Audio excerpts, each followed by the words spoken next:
સૌએ ઘણા સમયથી બહેનો દરેક જગ્યાએ વોટ્સએપ ગ્રુપ હોય કે જ્યાં ત્યારે આ એક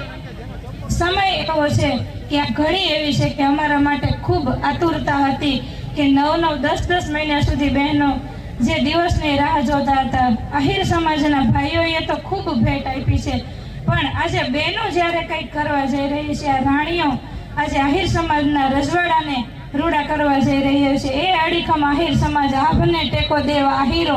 એની આહિરાણીઓ જ્યારે આજે નવખંડના ઓઢણા ઓઢીને દ્વારિકાના આંગણે ઉપસ્થિત છે, ત્યારે સાક્ષાત ભગવાન દ્વારકાધીશ પણ આજે આપણી સમક્ષ ઉપસ્થિત હોય એવી આપણને સૌને ભાવના થાય છે. આપણે સૌ દ્વારકાધીશના આંગણે એક સાથે સમાજ જ્યારે ભેગો થયો છે, ત્યારે આપણે શરૂઆતમાં પહેલા ગીતાજીનું જ્ઞાન બહેનો દ્વારા 12મા શ્લોકનું 12મા અધ્યાયનો આપણા સૌના મહારાજનો એક મહત્વનો ભાગ હતો. કારણ કે યુટ્યુબ ઉપર ટ્રેડિશનલ પહેરવેશમાં ગીતાજીનું કલેક્શન જોવું હોય તો એની ભેટ પણ માત્ર ને માત્ર આહિર સમાજે આપી છે. એવું ગીતાજી આપણા સૌની સમક્ષ જ્યારે બહેનો લઈને આવી રહ્યા છે, તો હું દરેક વ્યક્તિને વિનંતી કરીશ કે ગીતા એ એવો ગ્રંથ છે કે જેની અમાન્યતા જાળવવી આપણી